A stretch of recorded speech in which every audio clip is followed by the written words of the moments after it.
Acho que estamos ao vivo aqui mais uma vez na Rede Sina, falando sobre jornalismo em tempos de pandemia. Hoje o convidado é o Paulo Cabral. Bem-vindo, Paulo, Obrigado, Mel. dentro de uma TV chinesa aqui no Brasil, e vai contar um pouquinho primeiro da história dele, né? Como é que foi a tua inserção no jornalismo e um pouco também queria que tu falasse, Paulo, da tua história na cobertura de guerras, né? Pois é, enfim, muito obrigado do convite, Mel. Obrigado a todo mundo que está acompanhando a gente aí. Eu sou jornalista, militando como repórter já há um bom tempinho, acho que desde 95 comecei com a Rádio Dourado aqui em São Paulo, ainda como apresentador e apurador ali no começo de carreira. Depois passei por vários jornais, Jornal da Tarde, o Estadão, Agência Folha. E no começo dos anos 2000, 2001 por ali, é que eu enveredei mesmo no jornalismo internacional, indo trabalhar no exterior. Fui trabalhar na BBC em Londres, passei um tempo em Londres como apresentador e produtor ali do Serviço Brasileiro da BBC, e aí depois disso eu comecei a assumir postos de correspondente da BBC, primeiro em Washington, isso foi em 2004, mais ou menos, e aí comecei a trabalhar também, não só em português, mas comecei a trabalhar majoritariamente em inglês também para a BBC. Na BBC, você sabe, tem o serviço brasileiro, o serviço em outras línguas, nos quais eu comecei a trabalhando, e depois passei a trabalhar para o serviço em inglês mesmo da BBC, aí assumi um posto como correspondente do Serviço Mundial no Egito, passei 2 anos e meio, mais ou menos, morando no Oriente Médio, foi quando eu tive a experiência mais intensa com a cobertura de conflitos armados, né, guerra, essa coisa toda. Já tinha até tido um pouquinho de experiência antes viajando, quando eu estava em Washington, mas, sobretudo, esse período mais concentrado ali em 2006, 2007, 2005, 2006, 2007, de cobertura do Oriente Médio e, de fato, alguns conflitos mais intensos. Frequentava muito ali a região dos territórios ocupados por Israel, nos territórios palestinos, né, seja Cisjordânia, mesmo Gaza, ia com alguma frequência ao Líbano, né, cobrir a invasão do Iraque também, em Basra, em Bagdá, invasão do Iraque pelos americanos, cobrir o conflito entre Hezbollah e Israel no verão de 2006, né, quando Israel estava bombardeando posições, sobretudo no sul do Líbano e no sul de Beirute do Hezbollah. Então, tive a oportunidade de cobrir aí esses conflitos bastante sérios, sem encontrar outros tipos de grandes problemas ao redor do mundo, né? Fui ao Haiti, onde é também um território muito difícil de se trabalhar, né? No momento em que o governo havia sido derrubado, depois da chegada das forças de paz brasileiras no Haiti. Então, eu diria que tive aí a minha my fair share, né? A minha parcela de cobertura de eventos ditos perigosos, tensos. Tive algum estudo, inclusive, sobre isso, né? Eu fiz formação, chama-se Hostile Environment Awareness, percepção de ambiente hostil, que é basicamente o curso de cobertura de violência ou de guerra que a BBC dava para a gente no tempo que eu trabalhei lá. E fiz também agora para. Bom, e depois saindo do Oriente Médio, ainda fui correspondente da BBC aqui por alguns anos, né? Até mais ou menos 5 anos atrás, onde eu acabei saindo da BBC para assumir um trabalho como âncora da Rádio Band News FM e também de repórter dessa TV chinesa, da CGTN, na qual eu estou trabalhando agora. E com a CGTN agora cobrindo essa pandemia aqui no Brasil, cobrindo esse tão terrível, e até acho que é uma das coisas para a gente conversar, né? Como é que se compara se cobrir um conflito armado com se cobrir uma pandemia, se cobrir esse tipo de risco de vírus, né? E só para completar isso, depois eu abrir para a gente seguir no diálogo, também eu fiz esse treinamento de ambiente hostil e também fiz, que acabou me sendo útil agora pela BBC, um treinamento que era CBR, cobertura de Chemical, Biological and Radiological, né? Então, cobertura de risco químico, biológico e radiológico. E que agora, não vou dizer que é a primeira vez que eu coloco em prática, porque eu lembro que tinha no curso também como se livrar de gás lacrimogêneo, como lidar com gás lacrimogêneo. Mas, de fato, esse curso acabou voltando agora nessa cobertura da pandemia que me levou para Manaus há pouco tempo, inclusive, como a gente estava conversando, né? Sim, então, né, eu acho que a gente já pode entrar um pouco nessa experiência, né, que a gente estava falando aqui um pouco antes no off, assim, de como é diferente uma cobertura de guerra e uma cobertura de uma pandemia, que é uma coisa que a gente não esperava, né, Paulo, né, Como é que tem sido, assim, tu com toda essa vasta experiência na cobertura de guerra, o que que parece mais perigoso hoje para ti? Estar cobrindo uma guerra ou estar numa pandemia? Eu acho que mais tenso eu sinto na pandemia. Você sabe que eu acho que uma das coisas é que guerra, lamentavelmente, é uma coisa relativamente comum se você comparar com pandemias. Sabe, eu digo assim, se você. Eu, quando fazia o treinamento, por exemplo, de cobertura em área de conflito, você tinha repórteres que trabalharam em guerras e que vinham dar dicas para a gente de como você se proteger, você tinha militares que nos cursos, como se proteger de uma mina terrestre, como ver a segurança do prédio em que você vai ficar, como escolher o melhor andar, como se comportar em caso de sequestro, porque eram todas coisas das quais as pessoas já têm alguma experiência, né? Agora, sim, pode dar alguma dica para a gente de como se cobre uma pandemia nesse grau? Sendo que a última vez em que a humanidade lidou com algo próximo disso foi em 1918, mais ou menos, a gripe espanhola, né? Então, então a gente não tem nenhuma referência de como é que é. Você vê que a cada dia a gente está tendo mais pesquisas revelando como é que esse vírus se comporta. As pesquisas não estão sendo nem apenas para descobrir medicamento e para descobrir vacina. As pesquisas são para descobrir como é que o vírus se comporta. Há pouco tempo chegou que esse aerossol do vírus pode ficar parado no ar, em ambientes com pouca circulação, banheiro, elevador, por não sei quantas horas, sabe? Então, na verdade, é uma ameaça maior que a gente imaginava. Então, eu começaria dizendo que, de maneira geral, o desconhecido da pandemia é ainda maior do que o desconhecido de uma guerra, né? As medidas de proteção que a gente tem que tomar são ainda nesse aspecto mais desconhecidas, né? Onde é que a gente busca esse estudo? Quem que lidou com isso para a gente conseguir? E isso num aspecto geral. No aspecto pessoal, eu diria que eu, pessoalmente, morro de medo de doença. Assim, morro de medo de hospital, sou daqueles, assim, sabe? Não tenho... No nível pessoal mesmo, me assusta. Quando me propuseram essa viagem para Manaus, para fazer as pautas lá, eu confesso que eu fiquei numa hesitação que eu acho que não teria ficado, não fiquei na época de me cobrir a Síria, sabe? Do tipo de pintar alguma coisa assim, eu vou querer, eu vou lidar com vírus lá, e se eu vou, pego esse vírus lá, venho para cá e contamino meu filho, contamino minha namorada, contamino, sabe? Do tipo, quem tá comigo.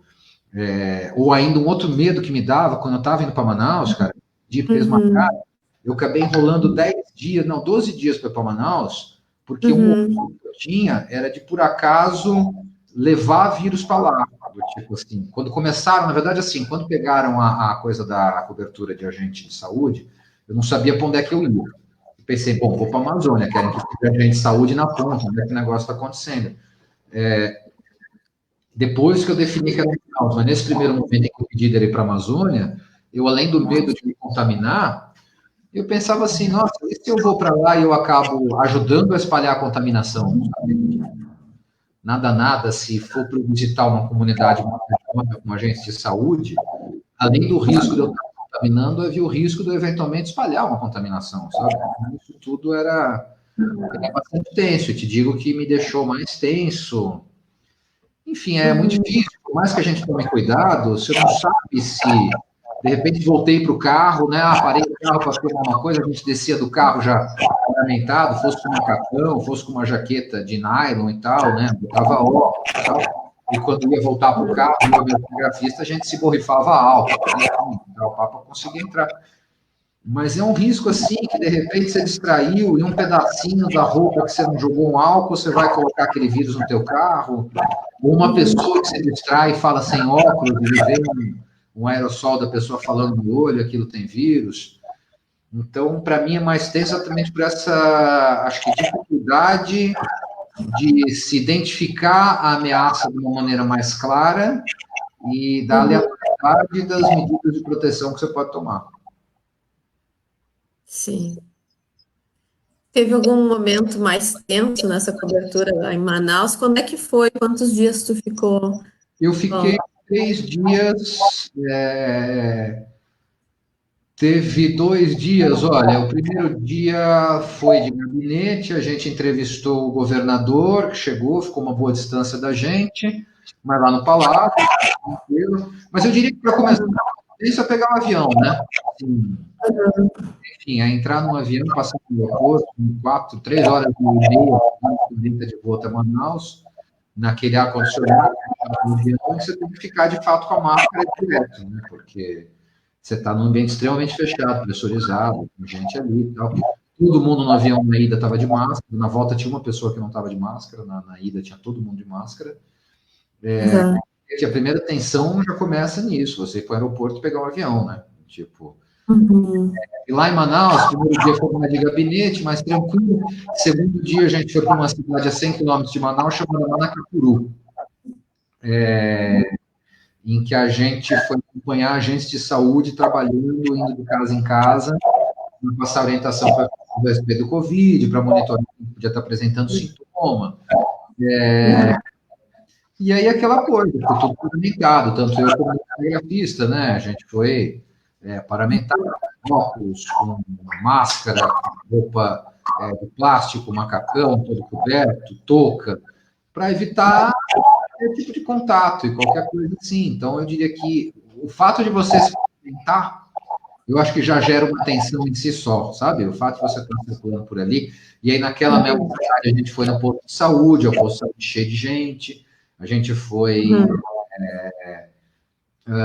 ver as pessoas que estavam com sintomas indo colher material para ser testado. Então, eu diria que, assim, eu certamente tive contato com o vírus nessa viagem. Assim, certamente eu tive contato. Não sei se tive contato, assim, se ele em mim, mas eu não tenho dúvida de que em algum momento eu conversei com pessoas que estavam infectadas, em algum momento minha roupa ficou suja com aquele vírus. Na feira passada, não apresentei nenhum sintoma e lá tomamos todas as precauções possíveis, assim, que a gente poderia tomar, né, realisticamente. Então, não acho que me contaminei, não tem nenhum sinal disso. Mas eu não tenho dúvida de que pelos ambientes que a gente circulou, a gente acabou indo para o hospital, então recebendo todas as vítimas de Covid, não nos deixaram subir, não nos deixaram subir no recinto onde os pacientes estavam, né, confirmados, mas a gente estava no hospital. Um estudo que saiu aí, não lembro exatamente de onde, foi da USP, de como tem uma concentração alta de vírus no hospital. Mesmo no ar, assim, sabe? No aerossol. Então, e diria de novo, com essa questão das tensões, a fila na Caixa, uma coisa que está sendo vista, fila na Caixa Econômica Federal, é uma coisa que está sendo vista pelo Brasil inteiro, mas lá em Manacapuru eu vi a fila, um negócio impressionante, assim, de pela rua, aglomeração de gente na frente, algumas pessoas sem máscara, não muitas, algumas reclamando que são do interior, do Amazonas, né? Porque a gente tem que entender que quando você fala de Amazônia, assim, Manacapuru é uma cidade a 100 quilômetros de Manaus, na beira do Rio Negro, do rio Manacapuru e do Rio Negro, né? E às vezes tem gente que pega 4, 3 horas de barco, vamos dizer que do próprio município de Manacapuru, vai ter comunidade que está do centro da cidade vai estar 4 horas, 5 horas de barco, sabe? Então, não é qualquer coisa dar uma passadinha na agência da Caixa Econômica Federal, sabe? Como é para nós, seres urbanos. Enfim, eu estou aqui no ABC, né? Vocês estão também em cidade do interior do Rio Grande do Sul, uma cidade grande aí. A Caixa Econômica Federal é um negócio que você vai lá, passa em casa, está aglomerado, você até tem a opção de voltar para casa, né? Lá você está falando de gente que eventualmente viajou 4, 5 horas de barco para conseguir chegar numa agência da Caixa. Então, tinha gente que estava lá 3 horas tentando, há 3 dias, me falava, tentando entrar na agência, tentando conseguir tirar o seu auxílio emergencial. E uma muvuca grande ali na coisa. E quando eu chego com a câmera, as pessoas revoltadas querendo falar. E aí onde eu falo, você vê o risco que você estava, porque vamos dizer uma cena que eu vou lembrar, é louco, você me fez pensar no negócio agora, acho que vai dar uma boa comparação do medo que eu teria ou não teria de estar... Eu lembro que quando o Mahmoud Abbas ganhou as eleições palestinas, depois da morte de Yasser Arafat, eu estava em Ramallah, na Cisjordânia, para cobrir essa vitória. E aí eu lembro que eu fui para a Praça Central, a Praça dos Leões, em Ramallah, e aí bem ao estilo ali, local, eles estavam comemorando, estava muita gente armada, muita gente, com metralhadora assim, né, do tipo dançando, em festa, assim, e de vez em quando dava uns tirinhos para cima, né, um pá, pá, pá, pá, pá. Ninguém tava atirando em mim, tava dando uns tirinhos para cima, eu tava lá no meio, tava de boa, assim, óbvio que um tiro sobe pode descer, mas eu não tava me sentindo ameaçado porque não tinha ninguém bravo comigo, eu não tava, sabe, do tipo assim, não tinha ninguém me ameaçando, só tava numa situação, mas uma situação, assim, potencialmente perigosa, com, sabe, pessoas com AK-47 na mão dando tiro para cima. Aí corta a cena e vamos lá para a caixa. As pessoas começaram a falar alto comigo, quando fala alto, começa a soltar uns perdigotos, assim, né? Sabe? Do tipo. E eu tava sem óculos, eu tava com mais medo dos perdigotos em Manacapuru do que das balas de AK-47 em Ramala. Sabe? Porque ali era uma coisa que tava atirando para cima, ninguém tava me ameaçando. Lá também ninguém tava me ameaçando, mas se tivesse alguém contaminado ali gritando comigo, caísse uma gotinha ali daquela no meu olho, eu podia estar com corona. Eu podia ter trazido corona de volta aqui para São Paulo e tal. Então é louco como o grau da ameaça, o que é real, o que é real, o que é ameaça fantasiosa. Eu estou estudando psicanálise agora também, né? Estou numa formação assim, então também estou nessas viagens agora do que é real, que são as nossas fantasias, assim. Não consegui chegar numa conclusão muito clara disso aí, sabe? Nesse caso. Enfim, isso é tudo um fluxo de pensamento que me veio agora de lembrar dessas duas cenas, assim, sabe? Eu em Ramala cercado de gente de AK-47 e eu em Manacapuru cercado de gente falando alto e estava mais sentindo mais inseguro em Manacapuru dos perdigotos voando. Ai, gente, que tempo maluco, né? Que tu imagina que uma pessoa falando é mais perigosa que uma pessoa tirando. Tirando que não está apontando para você, né? Sim, também, né? Não, Mas. não, eu digo exatamente, mas assim, sabe que é óbvio que se o cara tá com a AK-47 para você, mas dá mais medo da pessoa falando alto do que da pessoa estar carregando uma metralhadora. Sabe, do tipo? Fica imaginando isso assim, né? Se o cara tivesse uma metralhadora na mão e gritando comigo, eu tá com mais medo dos perdigotos do que da metralhadora na mão dele, sabe? Do tipo agora, assim. Então, Sim, sim. muito louco, né? Vamos dar aqui, eu estou vendo a Irene, deu boa noite, Maria de Fátima, boa noite. Aqui tem dois fãs aqui também, o Maurício Maza, Raquel Mayumi, muito fãs do Paulo Cabral, boa noite, gente. D'Artagnan, a Leila Lobo também, boa noite a todos. Boa Boa noite. noite, gente. Se quiserem fazer alguma pergunta também podem interagir aqui com a gente. Nós estamos aqui também no Instagram, boa noite pessoal aqui no Insta. Paulo, e assim, a TV, ela deu alguma orientação, alguma recomendação? Como é que é esse contato direto com a TV que tu representa, assim, o que modificou muita coisa na orientação em relação às pautas, e também a essa orientação de segurança, realmente, eles te deram alguma orientação como proceder ou tu tá fazendo por ti? Me conta um pouquinho, assim, dessa relação. Tem muitas essas orientações da TV, assim, é uma TV internacional, né? Chama CGTN, China Global Television Network. E é um canal que pretende ser um canal internacional da TV chinesa. Ele transmite em inglês,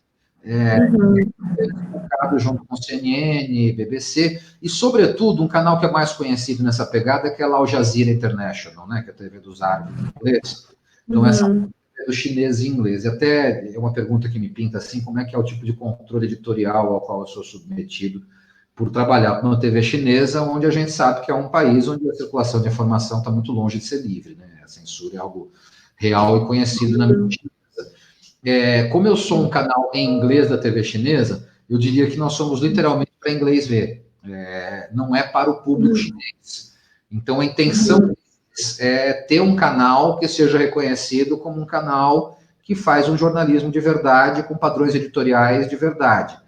Então, eu, no canal da TV chinesa em inglês, não sou submetido ao tipo de controle editorial ou de censura, para usar a palavra correta, que eu não sei mas eu sei que os meus colegas de TV, jornalistas chineses mesmo, que trabalham em mandarim, são submetidos. Então, primeiro uma pergunta que pinta, e eu já coloco assim, né? Por ser uma TV chinesa e inglesa, eu não tenho que lidar com essas questões assim de limitação editorial, de censura. Já teve matérias minhas que eram críticas à China e que foram ao ar. Agora, que pauta que interessa a eles? Olha, primeiro, é curioso notar que o corona já era uma pauta gigantesca para eles antes de ser uma pauta tão grande para o resto da mídia internacional. Assim, você sabe que eu trabalhando para eles, assim, e a sede da minha TV é em Washington, na verdade, assim, a sede da corporação é Pequim, né, que é da CCTV, mas a sede desse canal, ele é em Washington, que é a CGTN. Mas tem essa interface, Pequim e Washington, meus chefes estão uma parte em Pequim, uma parte em Washington, assim, e eles já estavam há muito tempo falando, a gente quer pauta sobre Covid, isso é grande pauta, é o grande negócio, no tempo em que a gente não estava ligando isso muito para cá ainda, naquele período pré-carnaval, sabe, em que ainda existia uma ilusão nossa de que talvez isso não fosse nos atingir com muita força, de que, sabe, que por lá e tal, e eles já estavam direto, faz pauta sobre Covid, faz pauta do corona, a gente precisa disso, a gente quer isso e tal. Então, esse interesse do corona deles está muito grande. Tem, ademais, um interesse muito grande em cobrir a América Latina e Brasil em geral. Então, eu faço bastante matéria para eles, assim, bastante, eu digo uma média de umas 2 por semana aqui em São Paulo, viajo bastante para eles, faço várias viagens para a Amazônia, várias viagens para o sertão do Nordeste, várias viagens para o Brasil, porque eles têm demandado uma cobertura bastante intensa e bastante completa aqui da América Latina e do Brasil. E quais as pautas? Para falar do corona, vou te dar exemplo dessa viagem, por exemplo, para Manaus, como é que ela pintou. Ela começou nascendo de uma ideia de um editor meu, do Julio Aliaga lá, que é o editor que cuida dos correspondentes da América do Sul. E ele começou me pedindo para fazer uma matéria sobre agentes comunitários de saúde no interior do Brasil, na Amazônia, que tem que lidar com dengue, com febre amarela, com chikungunya, com zika, com leishmaniose, com hepatite, e agora tem o tal do coronavírus para eles também cuidarem dos sistemas de saúde que já estão pressionados, né, como eu ouvi de um médico lá em Manaus, eu perguntei se o sistema de saúde do Amazonas estava entrando em colapso com corona, ele falou assim, olha, já estava em colapso antes do corona. Não é... Essa epidemia só veio, assim, demonstrar isso de maneira mais clara, né, que era um sistema de saúde sem...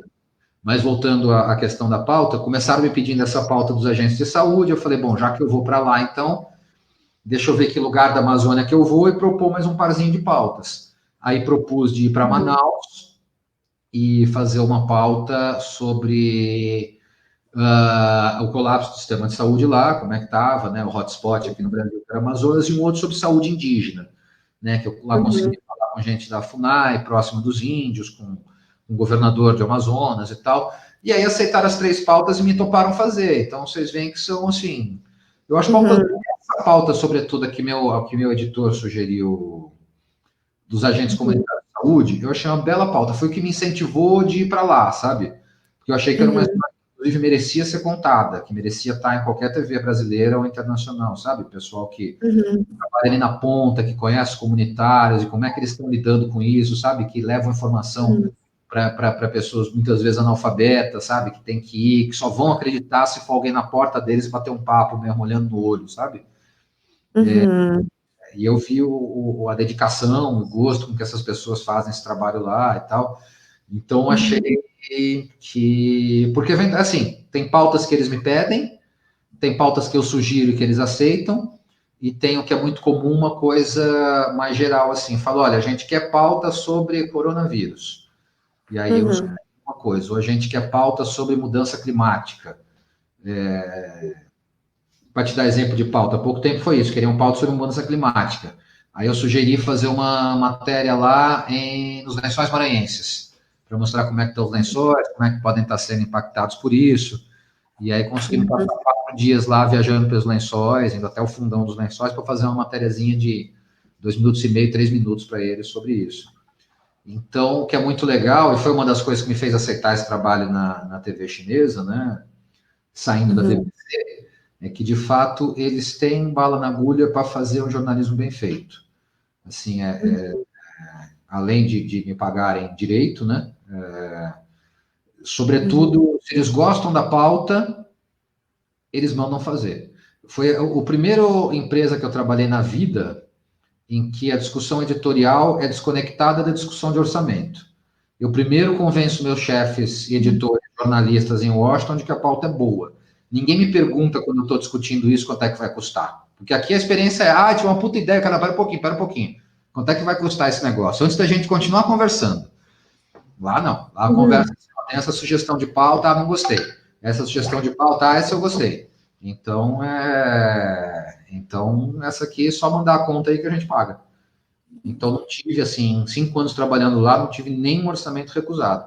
E eu faço orçamento com bons cinegrafistas, com produtor, com negócio. Então, é uma coisa que dá muito gosto de trabalhar para essa TV, é isso, assim, tem recursos para a gente fazer jornalismo bem feito, e por ter essa característica de ser uma TV em inglês, que eles querem competir nesse aspecto internacional, não sou submetido a controles editoriais. Já fui submetido a controles editoriais mais graves aqui no Brasil, nas diversas empresas das quais eu trabalhei, que não vou citar nominalmente, para isso você precisa ter prova, né? Senão dá injúria, calúnia, difamação, etc. Sim, não, precisamos entrar em detalhes, né? Justo. É, essa questão foi uma pergunta também do Silon Procati, que é da Agência de Inovação aqui da Universidade Federal de Santa Maria. Ele colocou sobre essa questão da censura, então, Silon, se está assistindo, está aí a resposta. Às vezes temos mais censura no Brasil que uma TV chinesa, né? Vamos ver o que mais que temos aqui de comentários. Tem uma pergunta da Raquel. O que você sentiu das pessoas com quem conversou em Manaus sobre a noção do que está acontecendo e o senso de responsabilidade com populações vulneráveis, em especial os indígenas na Amazônia? E o Juan também, que deu oi, minha querida, o Juan lá da Costa Rica. Oi, com saudade de ti. Se quiser fazer uma pergunta também e contar um pouco da situação aí, fala pra gente. Então, temos aqui a pergunta da Raquel. Tudo bem, oi Raquel. Raquel, minha amiga, já vou contar também, é médica, infectologista, está trabalhando com o pessoal do Corona aqui em São Paulo também, encarando umas buchas com os moradores de rua. Outra pessoa que tem muita coisa para contar também aí. Opa! Histórias. Mas aí, olha, uma primeira coisa que me chamou a atenção de como é que as pessoas estão lidando com isso é a frequência com que eu ouvi as pessoas apelando para Deus. Não, tá tudo bem, Deus vai me proteger, isso não vai. Tem gente andando sem máscara na rua e você colocar, você não tem medo do corona, não tem medo do Covid. E as pessoas lá, assim, com muita frequência, trazendo essa dimensão da proteção divina como algo que as fazia dispensar cuidados. Não compacto muito com isso, também longe de mim julgar, né? Assim, a quem confia nessa proteção, mas é uma característica que objetivamente me pareceu bastante clara, assim, desse discurso é bastante prevalente ali, sobretudo junto a essa população mais periférica, com a que a gente teve contato ali, sabe? O pessoal na fila da Caixa ou nesses bairros mais pobres com os quais a gente acompanhou o pessoal ali acompanhando os agentes de saúde, né? Então, eu diria que eu tive esse contato e que senti um pouco isso, ainda não se levando muito a sério. A cidade de Manaus, mesmo com a gravidade toda que a gente vê do mundo, dos números, do sistema de saúde bastante em colapso, assim, a cidade continua se movimentando de uma maneira bastante intensa, viu? A cidade continua se movimentando de uma maneira bastante... não há, assim, algumas regiões mais periféricas de Manaus, embora dizendo isso, também regiões mais periféricas aqui de São Paulo, né? Se a gente vai para vários pedaços periféricos de São Paulo, sobretudo, a gente vê a vida continuando de uma maneira ainda bastante intensa, né? Se percebe essa movimentação muito grande. Em Manaus percebi isso também. Quanto à cobertura dos indígenas especificamente, eu tive a oportunidade de conversar mais diretamente com duas pessoas lá a respeito disso, que um foi um coordenador da FUNAI e da região lá de Manaus, e que me disse que as lideranças indígenas estão todas apoiando o isolamento e fazendo força para conseguir manter os indígenas dentro da aldeia e as pessoas fora. Mas me falou que tem muitos indígenas, sim, que estão tentando furar esses bloqueios para ir para a cidade, pegar benefício, comprar comida, esse tipo de coisa e tal, porque, enfim, as necessidades humanas e muitas vezes a informação para chegar para o indígena é um tanto diferente a explicação. Esse coordenador da FUNAI me falou que ele estava mandando muito áudio de WhatsApp gravado para as aldeias, porque eles têm até acesso e tal, e tentando explicar o que está acontecendo, o que não está, e que eles estão num processo muito grande, porque além da doença, além do Covid em si, tem o isolamento deles que faz com que fique mais difícil a chegada de gêneros básicos, né? Enfim, você tem disponibilidade de caça e pesca lá, né? Mas mesmo comunidades indígenas mais afastadas já contam muito com as cestas básicas, com mantimentos, com suprimentos, né? E eles estão num processo de dificuldade dessa logística de conseguir mandar esses suprimentos, esses mantimentos para os índios. Então, me disse esse coordenador da FUNAI, Francisco Souza, se não me engano, coordenador regional da FUNAI lá, que já há casos de fome em comunidades indígenas por lá, assim, que isso já é real. E eu pergunto, e aí, o que vocês dizem para eles, então, nesse momento? Ele fala, estamos dizendo que eles vão ter que segurar a onda um pouquinho, que ele vai ter que se virar com o que tiver de caça, o que tiver de pesca, que é melhor sofrer um pouquinho e passar uma dificuldade do que se expor a uma doença. Então, essa, enfim, foi a sonora que eu usei na reportagem, foi exatamente essa. Eles diziam, estamos dizendo para os caras que eles vão ter que passar uma dificuldade para segurar um pouco essa onda. A fala do governador foi dizer que estão também implantando esses bloqueios por lá e tal, né, colocando, mas jogando mais responsabilidade na Secretaria de Saúde Indígena. Isso é um aspecto interessante. Você sabe que a saúde indígena no Brasil, ela fica... Isso foi um outro líder indígena, Turi Sateré, se não me engano o nome dele, que é presidente da Associação das Comunidades Indígenas de Manaus e do entorno, porque tem bastante indígena no município de Manaus também, né? E aí, a questão da saúde indígena, porque ela é tratada pela Secretaria de Saúde Indígena do Ministério da Saúde, que atua nos chamados distritos sanitários indígenas. Então, se um indígena tem algum problema de saúde, remoção, qualquer coisa, os agentes de saúde que ficam em aldeias são ligados à Secretaria de Saúde Indígena, não são ligados às prefeituras dos municípios onde estão as aldeias, esse tipo de coisa. Agora, o problema, me disse esse líder indígena, é dos indígenas que não estão aldeados, dos indígenas que estão, por exemplo, em Manaus. Fala que fica num jogo de empurra com eles, que eles tentam procurar a Secretaria de Saúde do município, né, procurar os hospitais municipais e tal, que o hospital municipal fala, não, você é indígena, você está com a Secretaria de Saúde Indígena, lá que tem que te atender, no Distrito Sanitário Indígena. E aí que eles procuram a Secretaria de Saúde Indígena, e aí eles falam, não, mas você não é aldeado, você não mora em território indígena, então você é a prefeitura que tem que atender. Então, também uma explicação que me deu um líder lá é que já era um problema antigo, assim, esse jogo de empurra que fica em relação aos indígenas não aldeados, né, aqueles que estão em contexto urbano, e que no corona isso ficou ainda mais drástico, que aí esses indígenas em contexto urbano, Belém, Manaus, Santarém, na cidade, estão meio jogados ao léu, porque acabam não tendo nem assistência do governo federal, através da secretaria, nem do município. Então, Raquel, gente, eu acho que é isso que eu consigo falar desse contato que eu tive lá em relação aos indígenas, que foram esses aspectos aí que me chamaram mais a atenção. Sim, também uma outra coisa, eu lembro do Turi, das lideranças, falando que eles têm... como está se falando, né? Tem muito mais indígena doente do que está se divulgando. Eles falam que os números aí, que o primeiro que morreu foi oficialmente, né, um Yanomami de 15 anos, em abril, numa aldeia de Roraima, mas as lideranças falam que esse número está subestimado, como aparentemente em toda a pandemia, né, para todos os grupos e tal. E ele me falou, por exemplo, ontem morreu um professor aqui em Manaus, um professor indígena com todos os sintomas da Covid, e tem outras pessoas na aldeia que estão também com esses sintomas aí e tal, né, que outras pessoas lá da comunidade que estão com sintomas que não estão nem indo para o médico. Que tristeza. Pois é. Bom, aqui a Leila também, então, tinha comentado que queria saber dos indígenas na Amazônia, então, tá aí respondida, Leila. Obrigada por participar aqui. Aí temos mais uma pergunta aqui no Molinos Júnior. Paulo, você não acha que o Brasil demorou para levar o Covid a sério? Na tua opinião, se começasse antes do carnaval, seria diferente? Cara, sabe que eu fiquei pensando um pouco nisso, assim, em que momento... Assim, eu fico pensando, será que estavam enganando a gente?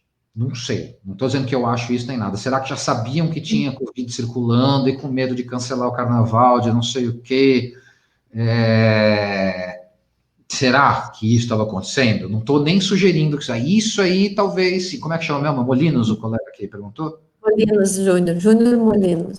Então, Júnior, se tivesse esse negócio assim, sabe, e já soubessem que o vírus está circulando, aí talvez, se nos foi sonegada a informação. Se não foi esse caso, eu fico pensando, era o caso de começar muito antes do carnaval? Era o caso de começar depois? Porque, assim, começou um pouco depois do carnaval e agora o pessoal já está afrouxando, né? Aqui em São Paulo está batendo isolamento em 47%.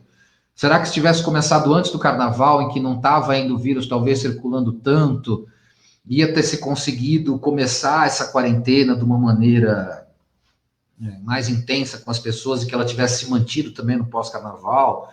Teria valido a pena não ter o carnaval, né?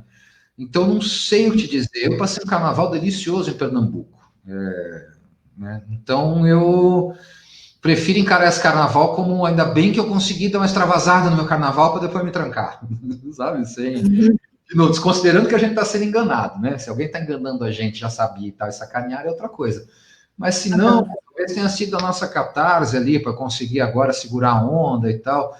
É raro, né? Qual que é o momento em que de fato você começa? Eu lembro que o primeiro caso, porque você sabe que o meu carnaval em Pernambuco foi médio mesmo. Eu fui cobrir o carnaval em Pernambuco para a CGTN, né?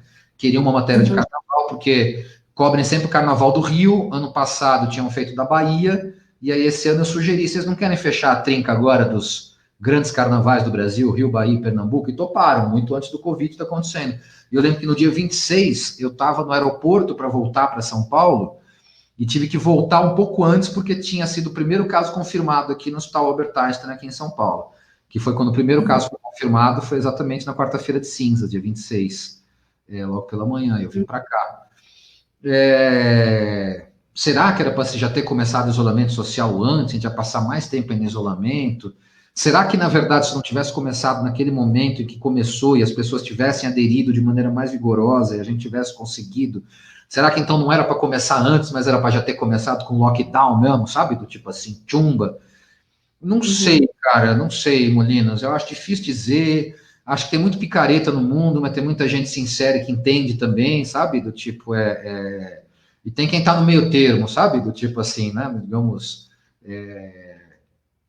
assim, que não são nem políticos, nem são acadêmicos independentes. Estão vendo uma coisa no outro, fazendo um jogo, esses também existem. Mas o que eu quero dizer é que eu procuro ouvir gente que é cientista e que não tem interesse, vamos dizer, escuso, agenda, que está pensando só em saúde. De novo, a minha amiga Raquel, que está nos escutando aí, como disse, é infectologista, é uma pessoa que atende, que acompanha isso de uma maneira mais científica, né? Tá vendo os artigos, que está rolando.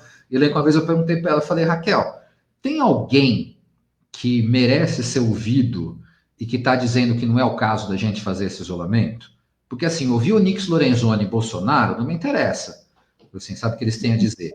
Nem ouvir Dória, no fim das contas, sabe? Quem está defendendo isolamento. Porque eles podem estar com outras agendas. Então, a pergunta que eu fiz para ela na época foi assim, tem alguém que é uma voz autorizada, científica, que não está com uma agenda política, que está dizendo que não, que esse negócio de isolamento é bobeira, que não é por aí? Ela me respondeu, não ouvi ninguém por aí. Dias depois, ela me mandou até um cientista americano que dava uma relativizada, longe de ser um sem sentido, igual a gente tem ouvido no nosso governo federal, assim, mas dando uma relativizada. Olha, será que é por aí mesmo? Será que a gente não tem que começar a pensar nisso, naquilo e tal? Então, Molinos, não sei, eu acho que poucas... Não ouvi nenhuma voz, assim, cientista sem agenda que dissesse que a gente tinha que ter começado antes. Se você tiver ouvido, tiver alguma coisa para compartilhar com a gente, assim, informação que me interessa ver também. Mas as vozes mais científicas que eu ouvi dão que a gente manejou da maneira possível, né? Aparentemente. Fora o Bolsonaro, né? Que não manejou coisa nenhuma, bens a Deus, mas assim, do tipo que a gente ouve de vozes mais autorizadas, assim, é que foi se fazendo o que era possível do ponto de vista técnico, né? Sim. E no caso, assim, você comentou, né, na periferia em São Paulo, em Manaus também as pessoas seguem na rua, né? E tem essa questão da sobrevivência, né? Pode haver uma camada da população que precisa realmente, assim,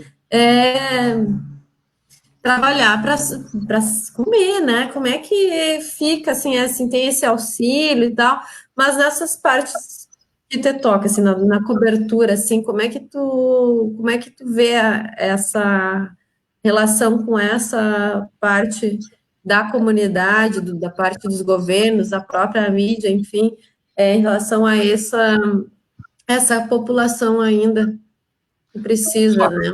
Incrível, né? Assim, é surreal. Você sabe que o negócio é que É bem o que você falou, as pessoas têm que sobreviver, as pessoas têm que comer, e não tem muito o que fazer com um Estado que, sabe, tipo, já falha Uhum, na assistência aos seus cidadãos e que está ainda com um governo que vinha com a ideia de ser liberal, né, do tipo de o Estado ser menor ainda, a ideia do Paulo Guedes, tanto que, né, do tipo, aí de repente veio uma pandemia em que é óbvio que as pessoas têm que ser ajudadas, têm que ser colocadas em um grau que está. Você sabe que eu até acho interessante para comparar? Eu tenho um apartamento no Rio, uhum, e ele está alugado, é um apartamentinho, um estúdio assim, e está alugado agora para uma pessoa que não está podendo me pagar o aluguel agora. E ela é suíça, ela é de nacionalidade suíça, embora no Brasil há muito tempo.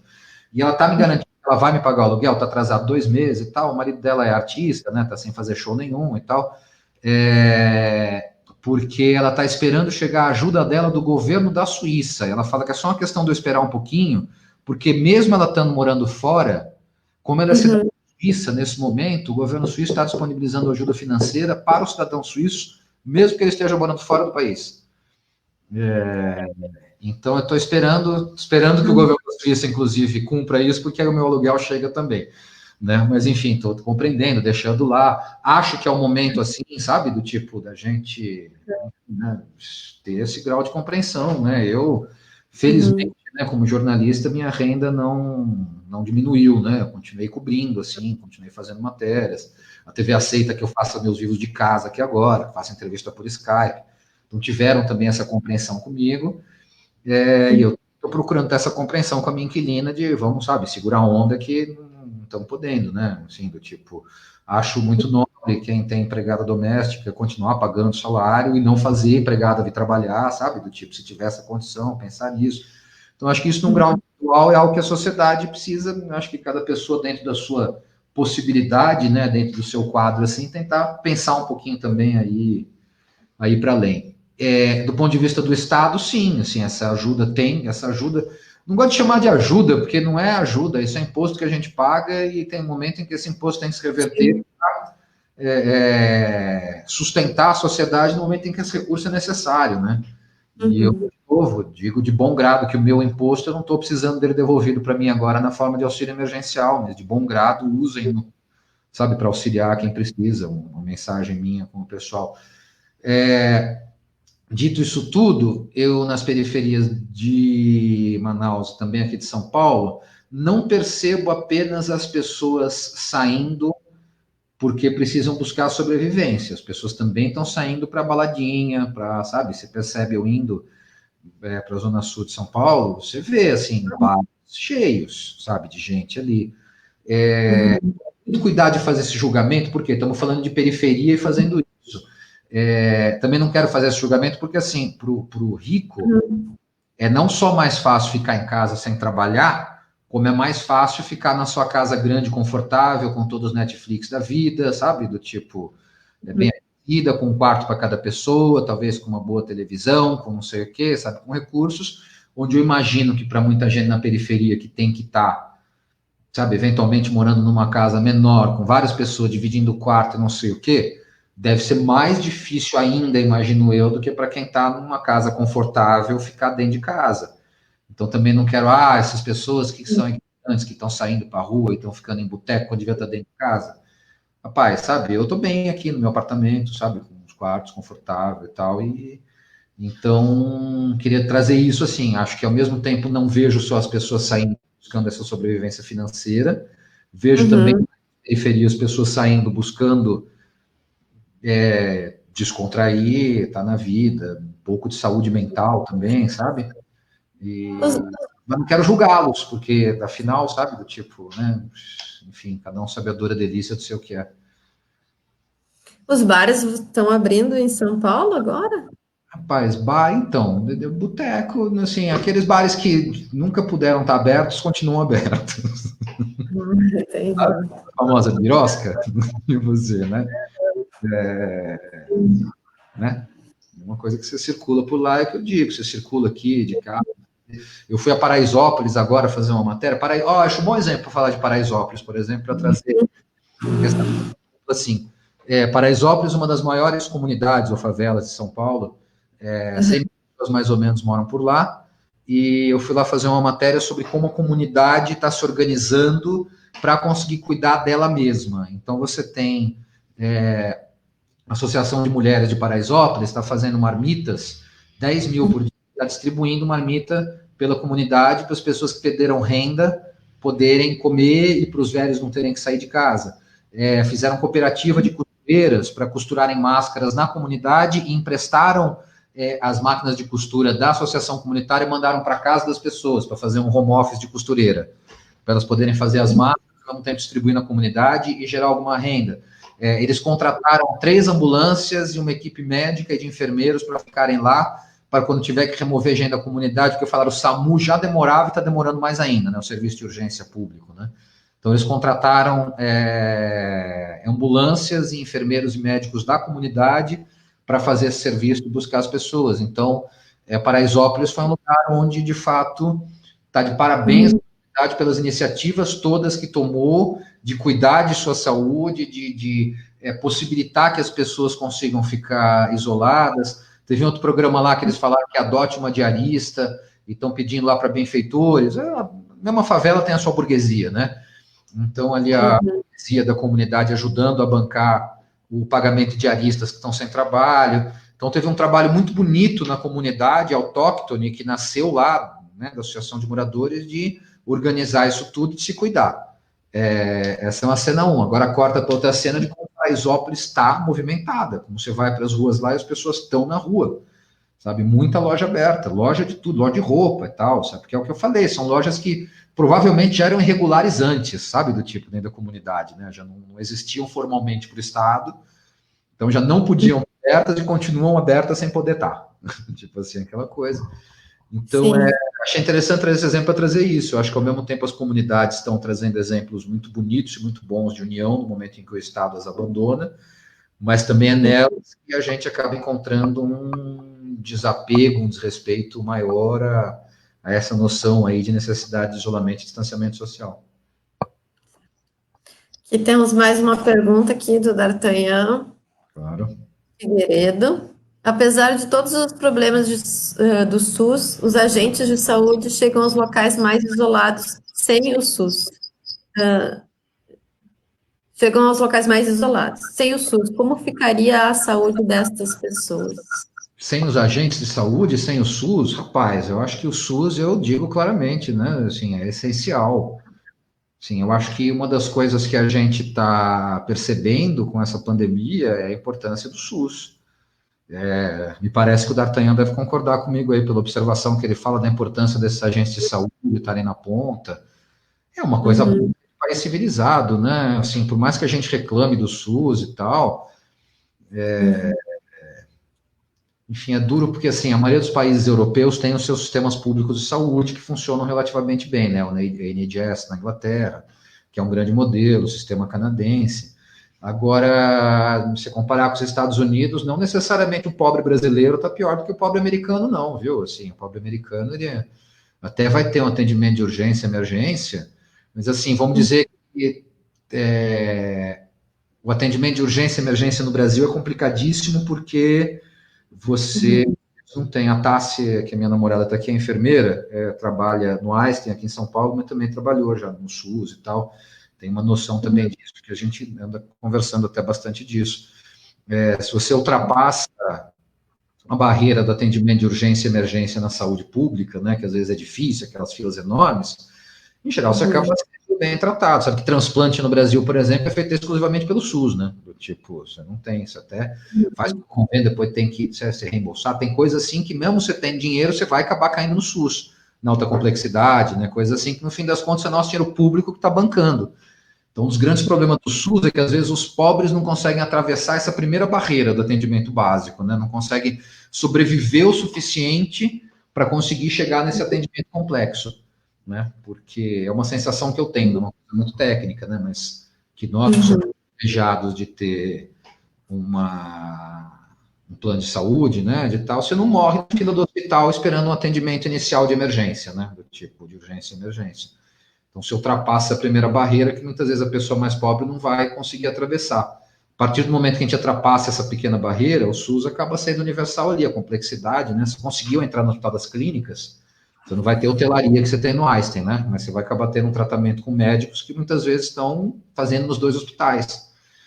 Então, Uhum. o SUS é essencial e estamos juntos, D'Artagnan. Aí, cara, se não fosse o SUS, não dá nem para imaginar se não fosse o SUS, a treta que ia ser isso tudo, e não só em tempos de pandemia, né? Mas volta que o médico lá no Amazonas me falou, quando eu perguntei, está entrando em colapso o sistema de saúde? Ele falou, o sistema de saúde do Amazonas já estava em colapso.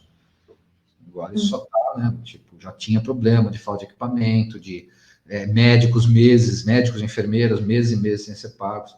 E maqueiros, né? Eu vi outro dia uma matéria interessante, assim, dos maqueiros reclamando, que todo mundo tinha esquecido deles. Estava falando dos médicos, enfermeiros, e aqueles que ficam lá levando maca para lá e para cá, transportando, se expondo e tal, né? Ninguém estava muito lembrando deles. Então, tipo, esses todos, né? Assim, médicos, enfermeiros, todo aquele monte de profissional que está ali segurando essa bucha, que no caso do Amazonas estão muitos há meses sem receber nem pagamento. Tem mais uma pergunta aqui que eu acredito que deve ser da Rosana, que também é uma colaboradora, editora da Sina, colocou aqui no teu ponto de vista, por que o Brasil não aprende com o passado? Mas porque o Brasil não aprende com o passado, eu acho que a gente tem. Nossa, essa pergunta é bem ampla, né? Porque não é só a pandemia. Porque se a gente pensar no caso da pandemia, esse é um passado, a gente não tem muito de onde tirar essas lições, né? Porque a gente não aprende com o passado, eu acho que talvez a gente tenha uma dificuldade. Eu estou tentando responder, Rosângela, nome? Rosana ou Rosângela? Rosana, né? Pois agora é que entrou assim, deixa eu explicar para vocês, entrou como Rede Sina. Nós temos alguns colaboradores da página da Rede Sina. Então tem a Rosana, tem o Anselmo, tem o Tadani, eu não sei quem fez essa pergunta. Mas de qualquer jeito eu vou colocar meio assim, que eu acho essa pergunta muito profunda, que eu acho que a gente vai ter que começar a pensar nos Sérgio Buarques de Holanda e Carlos Prados da vida para tentar Acho que tem entender alguns o que está acontecendo aí, né? Se a gente pensar, se a gente lembrar do Sérgio Buarque, né, onde trazia a ideia do brasileiro como cordial, e o cordial é interessante, que é muito, essa palavra é muito vista, como o Sérgio Buarque tem usado, como cordialidade no sentido de educação, de você ser educadinho. Quando o Sérgio Buarque escreveu essa palavra, ele queria se referir ao brasileiro cordial como aquele que responde com o coração, responde de maneira sanguínea, responde de maneira emotiva, em que as relações pessoais e as relações familiares, as relações de amizade são mais importantes do que as relações institucionais, as relações formais, tudo isso que dão essa estrutura, na verdade, né? Acredito, para a formação de uma sociedade que consiga pensar no futuro. E eu estava querendo chegar nisso exatamente, talvez, por essa impressão de por que a gente não aprende com o passado. Eu acho que talvez porque a gente não olha com respeito para o futuro, não pensa em como construir um futuro planejado e de mais longo prazo. E acho que por isso talvez a gente não dê essa importância para o passado, né? Para olhar de fato e conseguir fazer um planejamento de futuro. Eu acho que talvez a característica brasileira, é sempre muito difícil falar sobre isso, né? De característica, a gente não cair na ideia do estereótipo, do que for, né? Mas se a gente for ficar exatamente nessa pegada e volto ali à cordialidade do brasileiro, né? Buarquiana, eu acho que essa tendência da gente responder tudo de uma maneira muito emotiva e não pensar no planejamento de futuro. Eu acho que mais do que olhar. Eu acho que talvez vou tentar concluir com isso essa resposta. Eu acho que mais do que não aprender com o passado, a gente tem essa dificuldade de conseguir olhar de forma estruturada para o que a gente pode fazer no futuro. Eu acho que se a gente conseguisse olhar o futuro dessa maneira, a gente ia conseguir também valorizar mais o passado. Não sei se fez sentido essa resposta ou se foi só uma enrolação meio antropológica que eu fui tentando fazer. Paulo, bom, acho que todo mundo sabe um pouco dessa, e é impossível não falar um pouco, né, da nossa visão do governo diante da imprensa internacional, né, e de toda essa situação política aqui no Brasil.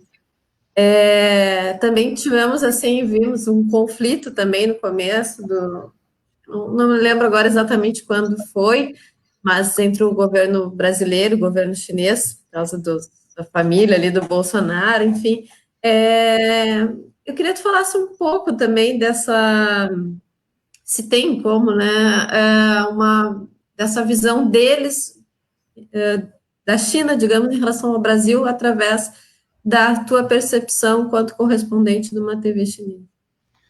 Olha, os chineses eu acho que eles são muito pragmáticos. Eu acho que a visão deles do Brasil é fazer negócio. Eles estão interessados em fazer negócio, querem comprar soja, estão interessados em investir em infraestrutura e querem vender manufaturados para a gente.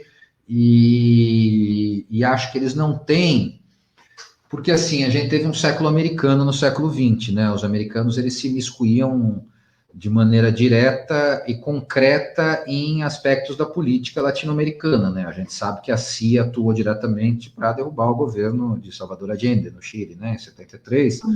A gente sabe que a CIA também, de maneira um pouco mais discreta, foi menos necessário, né? Porque aqui já estava tão fragilizada também, né? A estrutura social da esquerda brasileira que não precisou de muito para derrubar também, né? Ali, João Goulart e tal, né? O golpe civil-militar dos brasileiros, acho que prescindiu de tanta ajuda da CIA. Talvez tivesse precisado, eles tivessem chegado, mas a gente lê documentação que não teve uma coisa tão grande assim. Mas a gente sabe que os americanos, eles diretamente agiam para mudar governos e mudar sistemas políticos, né? Tentaram invadir Cuba, né? No Baía dos Porcos, Nicarágua também, atuação direta, República Dominicana, teve, né? Diversas atuações diretas. Estamos falando só das Américas, né? Sem pensar em outros continentes e outras regiões do mundo aí em que eles atuaram. Não me parece que a China tenha esse mesmo tipo de ímpeto de ficar muito preocupado se o governo é comunista, capitalista, populista, verde, ou seja o que for, desde que eles estejam conseguindo comprar os negócios dele e que estejam vendendo pendrive para cá, sabe? Tipo, não acho que eles tenham preocupação de espalhar uma ideologia como eu acho que os americanos tinham, ou têm, porque eu tenho a sensação de que os americanos, além de querer fazer negócio, eu acho que eles, muito sinceramente, aquela turminha que era do governo Bush, Donald Rumsfeld, né, que era secretário de Estado, Dick Cheney, que era vice-presidente, o próprio presidente Bush, isso já é um pouquinho essa história, né, antes dos governos Obama, mas eles tinham um negócio que era o chamado Project for the New American Century, e que não era uma teoria conspiratória, você entrava lá, dava Google, tinha lá, em que eles falavam que eles queriam, de fato, eles viam um século americano, um século XXI, em que os Estados Unidos iria ideologicamente se espalhar pelo mundo e ia levar esses benefícios da democracia e do liberalismo para o mundo inteiro. Eu acho que eles têm um grau de sinceridade alto em relação a isso. Eu acho que eles não é só o petróleo e não é só vender e comprar coisa. Eu acho que muito americano acha de verdade que eles encontraram o jeito como o mundo deveria viver e que eles têm uma obrigação quase divina, sabe, do tipo, de levar essa bondade, de fazer com que o mundo inteiro tenha essa beleza de viver num país que tem o McDonald's e que, sabe, em que o consumismo é exacerbado e que tudo. Eu acho que eles acham isso legal, sinceramente. Que eles queriam que o mundo fosse como os Estados Unidos, pelo bem do mundo, sabe? Não estou dizendo que eu concordo com isso, mas eu acho que é uma racional que tem na cabeça deles. Não acho que os chineses tenham essa mesma racional. Acho que o interesse do chinês é mais pragmático. Fica aí com seu sistemazinho político, como você quiser, democracia, ditadura, do jeito que for, só não vai ler negócio. A gente quer soja, a gente quer comprar empresa e a gente quer vender coisa para vocês. Então, eu diria que isso é uma coisa que determina muito a visão que eles têm em relação a gente. Então, eu acho que se Bolsonaro... Tanto que Bolsonaro, durante a campanha, falou um negócio de que China quer comprar o Brasil e não sei o quê, e se irritou um pouquinho o chinês, mas eles ficaram de boazinha também. Falaram, não vamos arrumar confusão com o Bolsonaro, não, porque por enquanto ele está só lá naquela pataquada dele, mas na prática a gente está comprando soja e está vendendo coisa. Né? Agora, na pandemia, de fato, foi o Flávio ou foi o Carlos que fez aquele tweet absurdo? Porque teve um absurdo do Weintraub depois, e teve aquele primeiro. Não me lembro agora também, acho que. Se foi o Flávio ou o Carluxo, né? Aquele primeiro, acho que foi o Carluxo, né? Que entrou com essa história. E aí os caras entraram batendo porque falaram, pera um pouquinho, então agora metendo a mão nos nossos interesses aqui. Então, eu diria assim, para completar essa resposta aí, não é o mesmo tipo de imperialismo que a gente viu nos Estados Unidos, não é o mesmo tipo de visão que a gente teve dos Estados Unidos durante o século XX, em que a ideia era não só ganhar dinheiro, mas impor todo um formato ideológico de como é que a sociedade ia ser. Eu acho que para mais nesse ponto de a gente quer ganhar dinheiro, quer comprar, quer vender, vai comprar empresa de energia, vai comprar infraestrutura, mas eu não acho que tenha esse mesmo interesse assim, ter um ditame ideológico como os americanos tinham e efetivamente atuavam para isso. Buenas. Vamos ler mais uma pergunta e depois se encaminhar para o encerramento. Aqui tem só os comentários. Aqui a Leila Lobo também falou antes que uma pessoa séria na área da saúde que ela acredita é o Drauzio Varela. A Dirce assistindo. Parabéns, Melina. E aí tem a Tassi Cruz. O que você espera para o futuro? Acha que podemos voltar a viver normalmente em breve? Tassi Cruz é minha namorada. Essa que está aqui ao meu lado, inclusive, escreveu dali e me mandou de surpresa essa pergunta. Ela dá um oi pra gente. Cada um aqui, dá um oi aqui. Então ela vai dar um oi aqui. Vem aqui, vem aqui, vem aqui, vem aqui, vem aqui. Só para eu dar um oizinho também. Tá aqui, essa é a Tassi, enfermeira dessa bucha. E, olha, você sabe que o meu maior temor é exatamente não conseguir voltar a viver normalmente. Isso vem de uma conversa que a gente teve outro dia, inclusive, que eu ficava pensando assim, imagina que horrível se acontecer de fato o tal do novo normal, se a gente não conseguir mais tocar nas pessoas com liberdade, se a gente não puder mais ir num show com muita gente, se a gente tiver que sair andando de máscara. Gente, é horrível usar essa máscara, não? Pelo amor de Deus. Assim, todo mundo eu tô usando, eu tô saindo só com máscara na rua de verdade, mas vamos e venhamos, eu não quero me acostumar com isso, eu não quero me acostumar. Eu tava brincando com a Tassi, eu disse assim, que eu não quero me acostumar com esse negócio de ter que lavar a mão a cada 10 minutos. Quando é que eu vou poder parar de lavar tanto a mão, sabe? Sem manter o grau de higiene, mas assim, eu não quero essa paranoia na minha vida, não quero que isso seja normal, eu quero continuar lavando a mão antes das refeições, depois que eu voltar para casa, mas não quero ter que passar o resto da minha vida com álcool em gel na bolsa, sabe? Do tipo, desinfetando a mão assim. Então, quanto tempo vai demorar? Eu temo que vai ser quando a gente tiver uma vacina e conseguir inocular as pessoas de fato, porque tem a questão da imunidade de rebanho, né? Quando você tiver 70%, 80% das pessoas já infectadas, né? Vão, teoricamente, adquirir imunidade contra isso, né?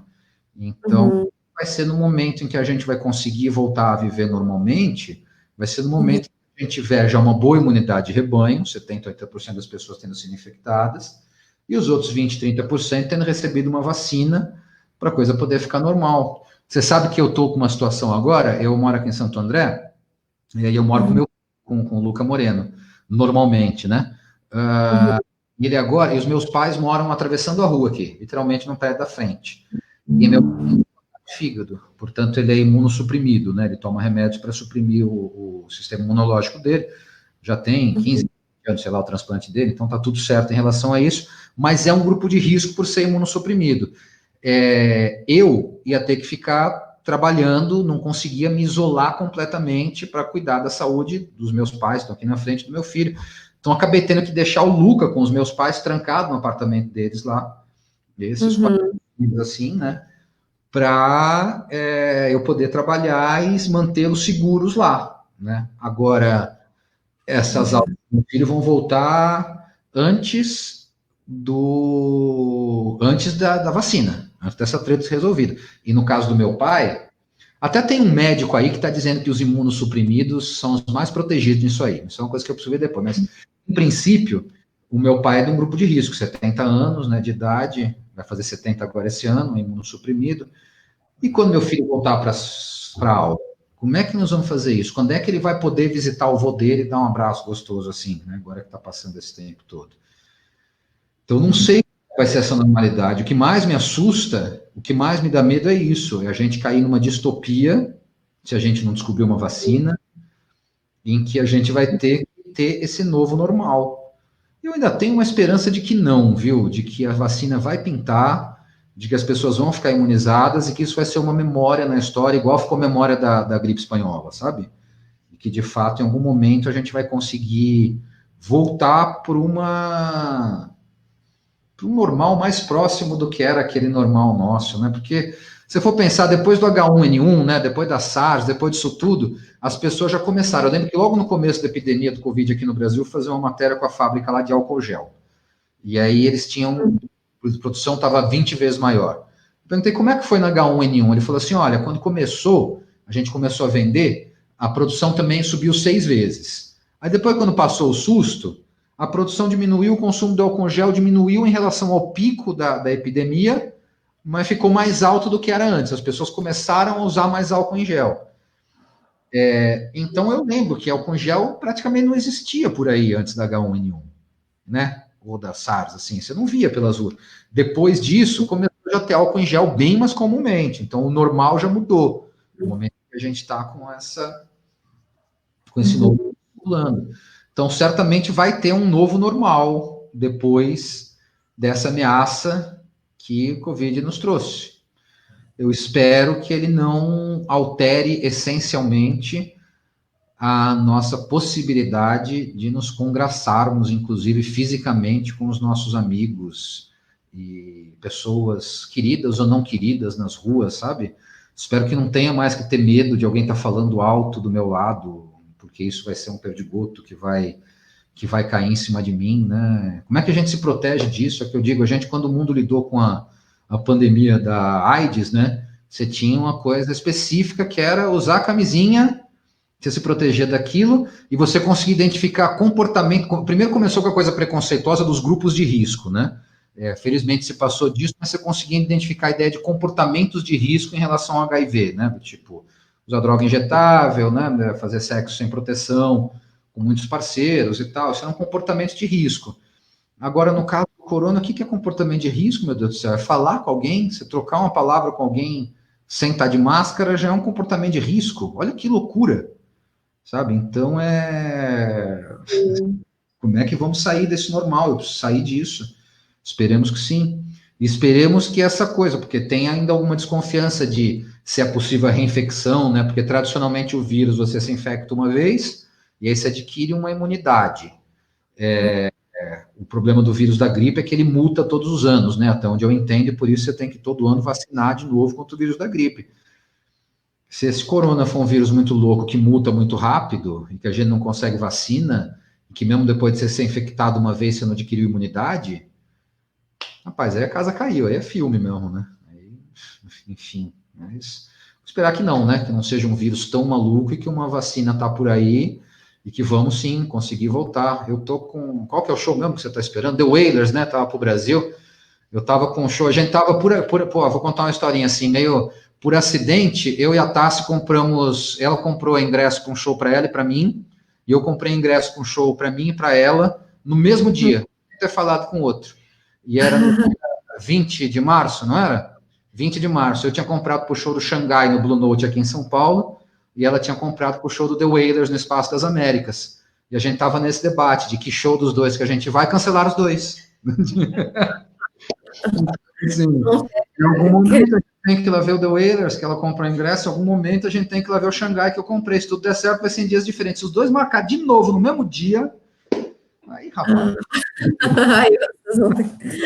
Outras decisões futuras. Então, tá.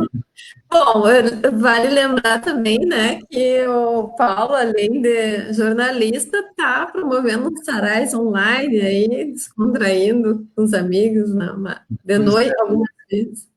Estamos fazendo, mais ou menos, cada 15 dias a gente faz um sarauzinho pelo Zoom também, chamando o pessoal para fazer um som, tocar uma música, falar uma poesia, trazer o que quiser. El participou da última, inclusive, com uma poesia linda que fechou o sarau, né, na finaleira, foi muito legal. E estamos por aí, quando vamos fazer um outro daqui uns 15 dias aí, aviso também para a gente botar na Reticina, ver se o pessoal vem junto. Ah, ótimo, vamos sim. E Paulo, então, não quer encerrar de uma maneira descontraída e cantar alguma coisa pra gente? Vamos bater um pandeiro? Cadê meu pandeiro? Tá ali? Sabe onde é que tá? Então tá, então eu vou tocar, eu vou cantar. Canta também? A Tassi não tem vergonha. Canta lindamente, mas tem vergonha. Eu vou fazer duas. Pode fazer duas, então, já que você me inspirou? Claro, vamos. Eu fiz o último sarau, que eu cantei, inclusive, que é uma canção que eu acho linda, que eu vou fazer a capela, que é do Xangai, de quem eu queria ter assistido esse show, e chama Meninos. Eu cantei no último sarau e queria cantar novamente. Só num capela e queria que as pessoas atentassem para a letra dela, que é muito linda. E depois vou emendar um outro ao seu Valença, que marcou muito meu e o nosso carnaval lá em Pernambuco. E que aí, então, vou fazer essas duas para fechar aqui. Pode? Claro, por favor. Então, tá bom. Vou começar com Xangai. Ouçam que lindeza isso. Vou pro campo, no campo tem flores e as flores têm mel. Mas a noitinha, estrelas no céu, no céu, no céu, no céu. No céu da boca da onça é escuro, não cometa, não cometa, não cometa furo. Pimenta malagueta não é pimentão, tão, tão. Vou pro campo acampar no mato tem pato, gato carrapato, canto de cachoeira.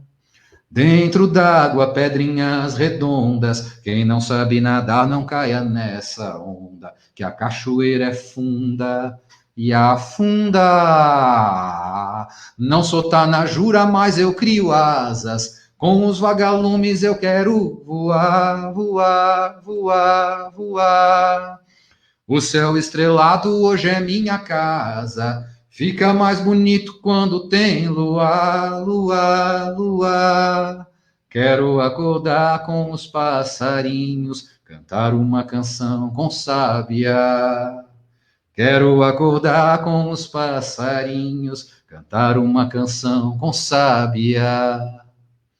Dizem que verrugas são estrelas que a gente conta, que a gente aponta antes de dormir, dormir, dormir, dormir. Eu tenho contado, mas não tem nascido. Isso é conversa de nariz comprido. Deixe de mentir, mentir, mentir.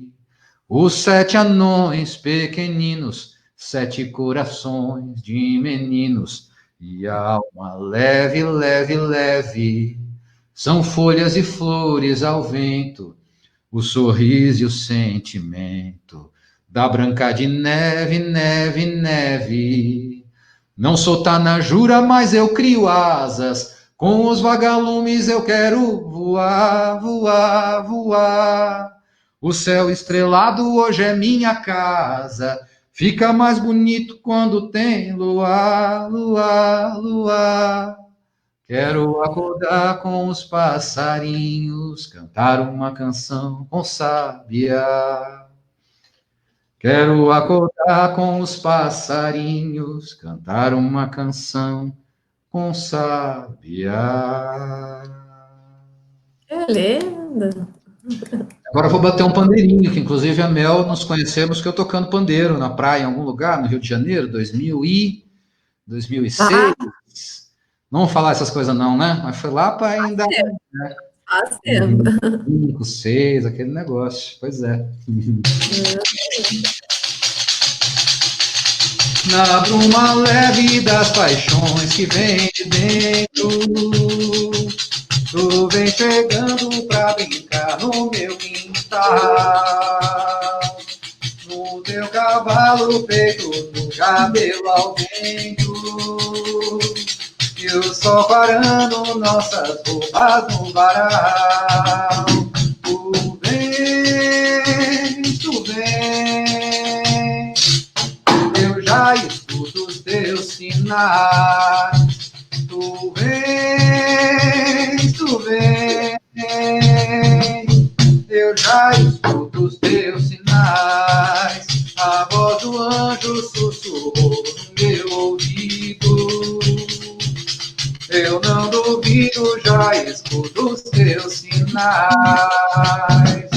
Que tu virias uma manhã de domingo. Eu te anuncio no sino das catedrais. Tu vens, eu já escuto os teus sinais. Tu vens, eu já escuto os teus sinais.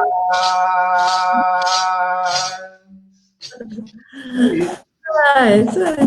Muito obrigada, Paulo. Imagina, que eu agradeço. Obrigada. O Walter Morales aqui escreveu bela música. Valtinho, meu amigo. A Leila Lobo, que é do Corujão da Poesia. Parabéns, Mel, parabéns, Paulo, Cabral, boa noite a todos, beijos. Obrigada mais uma vez, então, por essas horas. Obrigada a todos que assistiram, que comentaram. A nossa próxima live sobre jornalismo em tempos de pandemia vai ser na segunda-feira, às 19h30, com o Marcelo Canelas, que é repórter da Globo, e aqui de Santa Maria também, vai falar um pouquinho disso, e espero vocês todos lá. Paulo, obrigada mais uma vez, e mostramos aqui dois lados, né, um lado um jornalista sério, outro artista, que tem que explorar esse lado artista também, né? Vamos lá. Brincando. Vamos fazer todos ao vivo aí. Obrigada. A Dartanha também aqui dando parabéns. Boa noite, gente. Boa noite para todo mundo. Valeu, obrigado. Boa noite a todo mundo. Boa noite, Mel. Até uma próxima.